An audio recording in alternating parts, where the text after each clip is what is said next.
In today's video, we're going to be doing a review of this Dewalt palm sander. This is the 20 volt brushless XR series. Obviously, the way you use this tool is going to vary depending on your job.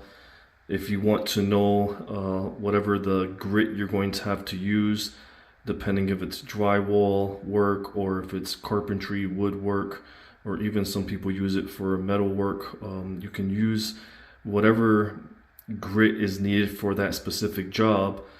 You can go online. They have various charts depending on what you're going to use it for to correspond with the proper grit sandpaper that you're going to need. Pretty basic components that you want to be aware of. This is where the battery pack is going to plug in. You can see here on this side, this is going to be your bag where it's going to catch all the debris as you're sanding in. And here we have the power button. This is going to be your adjustment for the speed. 1 is going to be your slowest and 7 is going to be your highest. Move your dust bag, you're just going to rotate this knob and it pulls out. It's fairly simple. We're going to flip it over. This is going to be where your sandpaper is going to sit on top. You can go on anywhere, your local hardware store. Another thing you want to consider is going to be the size of your battery pack. It's also going to change depending on the scope of work. If you're going to need a bigger battery pack for longer work. Right now we're going to do a little small area here. What's happening with this cabinet is we've primed it 3 times and the paint is still bleeding through. So we're going to just use the sander to kind of get rid of this and then go ahead and recoat it. Battery pack's going to slide right on. It's pretty simple.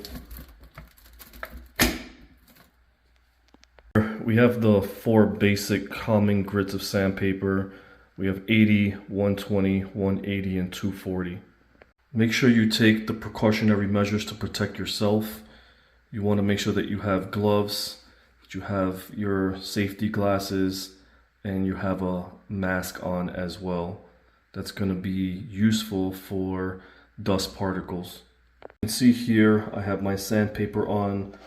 I'm going to turn it on. I'm going to put it to its probably to a setting of 4 to get the medium setting, see how it handles, and then if we need to we can move up and or change out the grit while we're working on this cabinetry.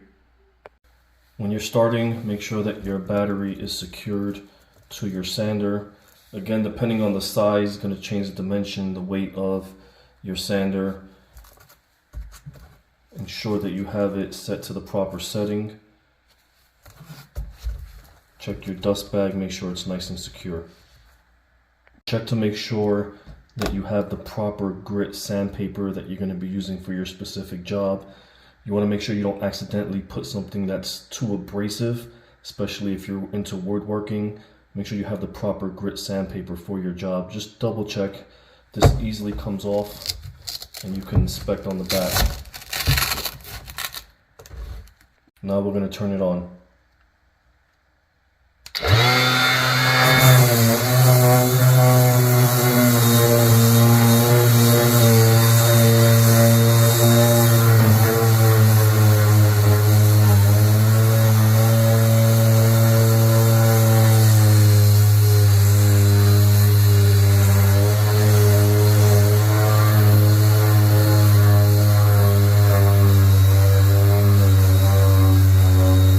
We're going to bring it up to 7.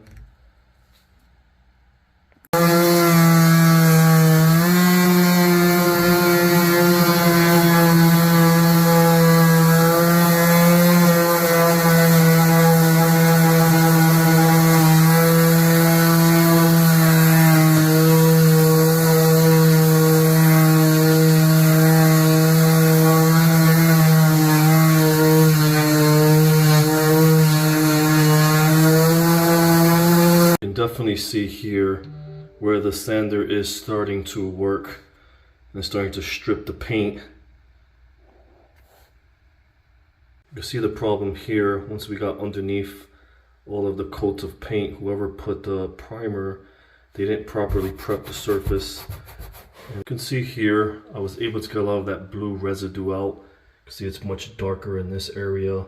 I did feel like after about 20 minutes the sandpaper did start to lose its grit. The best way to tell if you have to replace it, you can kind of look at it and observe it. but really the best way is to kind of run your fingers across it. It's really smooth now, it's not rough and abrasive.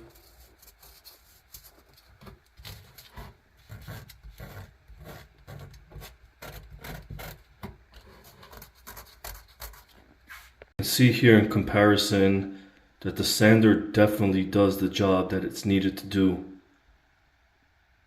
This is the third sandpaper that I am using to remove these blue stains, this dye. I did also have to use the bigger battery pack, but again, the tool does what it needs to do. It's a very enjoyable tool to use as well. I did find that there are times where you put a little more effort into the sanding. It doesn't really help. I think the best way is to kind of just let your hand rest on it and kind of guide the tool, and it pretty much does its own job. Just kind of glide it across the wood, let it do its work, and it's very sufficient in the job that you need it to do. This video was a help. If it was informational, please subscribe.